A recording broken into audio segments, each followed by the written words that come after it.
The word democracy in European languages derives from two Greek words, demos meaning people and kratos meaning rule. So the term democracy means literally ruled by the people. This concept in Europe, of course, overlaps with the concept of people-centered development used in China. Indeed, so related are these concepts that they may be considered as similar conclusions arrived at by analysing society based on the different historical experiences of Europe and China. But contrary to this concept of ruled by the people, an attempt is made in the West, more accurately by capitalist countries, to claim that democracy is defined purely in terms of certain formal and official structures which they possess. For example, parliament, so-called division of powers, etc. But this is false. The issue of democracy is about how much in reality rule by the people exists. Analysing this in more detail, the question of democracy is also presented as integrally linked to the question of human rights. This is a correct framework which will be used here. It will show that China's and socialism's framework and delivery on human rights and democracy is far superior to the West's. That is the capitalist conception. The issues involved, indeed, go right back to the theoretical origins of socialism, which was developed precisely as a critique of the theory and limits of liberal parliamentary democracy. The work in which Marx became a socialist, making his transition from a liberal democrat, is his critique of Hegel's philosophy of right of 1843. The key step in this was Marx showed that the real role of the state was to defend the existing property relations, which at that time in Germany were, of course, approaching capitalist relations. This theoretical analysis has been fully factually confirmed by innumerable practical examples since that time. The next year, in his work on the Jewish question, Marx demonstrated, via analysis of the position of Jews in Germany, the difference between the official and formal claims of liberal parliamentary democracy and actual reality. He showed that removal of formal and legal restrictions on Jews in Germany, which had originated in the Middle Ages, did not lead to their real equality. Marx analysed the difference between what he termed political emancipation and what he termed human emancipation, between purely formal equality and rights in politics and the fundamental inequality and lack of rights in the real world. This work so classically sets out the reality of Western parliamentary democracy that it's worth quoting in detail. Any other words would simply summarise an analysis that could not be put more clearly. Marx put it regarding the difference between formal and real human freedom and the real rule of the people, that in parliamentary liberal democracy, quote, man liberates himself from a restriction in an abstract and restricted manner.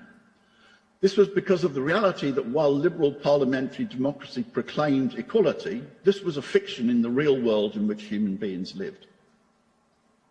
As Marx put it regarding the purely formal statements of capitalist parliamentary democracy, the state abolishes in its own way distinctions of birth, social rank, education, occupation, when it declares that birth, social rank, education, occupation are non-political distinctions, when it proclaims, without regard to these distinctions, that every member of the nation is an equal participant in national sovereignty, when it treats all elements of the real life of the nation from the standpoint of the state. But in reality, none of these real distinctions were removed. As Marx put it, nevertheless, the state allows private property, education, occupation to act in their way, i.e. as private property, as education, as occupation, and to exert the influence of their special nature. Far from abolishing these real distinctions, the state only exists on the presupposition of their existence. Therefore, there was a complete distinction between the myths of liberal democracy and the reality of life. The perfect political state is by nature opposed to his, that is humanity's, material life. All the preconditions of this egoistic life continue to exist in civil society, outside the sphere of the state, but as qualities of civil society. Therefore, in a classic passage, which goes right to the core of the myth of liberal democracy, where the political state has attained its true development, man, not only in thought, in consciousness, but in reality, in life, leads a twofold life, a heavenly and an earthly life. Life in the political community, in which he considers himself a communal being, and life in civil society, in which he acts as a private individual, regards other men as a means. He went on, "The relation of the political state to civil society is just as spiritual as the relations of heaven to earth. The political state stands in the same opposition to civil society, and it prevails over the latter in the same way as religion prevails over the narrowness of the secular world. In his most immediate reality, in civil society, man is a secular being. In the state, on the other hand, he is the imaginary member of an illusory sovereignty, is deprived of his real individual life and endowed with unreal universality." Marx showed there was a move towards a purely formal equality of Jews in German society, but this concealed the real existing inequality. Liberal parliamentary democracy obscured reality by defining equality and democracy in only a narrow, artificial and formal way, while ignoring the real inequalities and the discriminations that existed. This situation and Marx's analysis of it later, of course, culminated in one of the greatest crimes in human history, in the development of German anti-Semitism into the Nazi Holocaust. This analysis of the position of Jews in Germany provided a model for the analysis of the real situation in capitalism. To illustrate this, let us turn to a contemporary example, and one that affects almost 1/5 of humanity, the position of women in China and India. The formal claim by Western capitalist theory is that women in India enjoy better human rights than women in China because of the existence of parliamentary democracy. But this precisely shows the difference between what Marx termed the heavenly rights, that is non-existent ones, and earthly life, that is the real one. The life expectancy of a woman in India is 71. In China it is 79.2 years. That is, the Chinese woman lives 8 years longer. In China, female literacy is 95%. In India, it is 65%. The risk of a woman dying in childbirth is 8 times higher in India than in China. It is obvious that the real human rights of the Chinese woman are far superior to those of an Indian woman. That is her real earthly life. But the theory of liberal democracy ridiculously claims that the human rights of an Indian woman are superior to those of a Chinese woman because of her heavenly life in a purely formal equality in parliamentary democracy, which in reality does not exist. In summary, in the theory of liberal democracy, everything is standing on its head. The least important, a formal and in reality non-existent equality, is declared to be the most important, while the earthly life is declared to be less important, precisely as the difference in real life conditions between a Chinese woman and an Indian woman. Socialism and China, on the contrary, puts everything the right way up.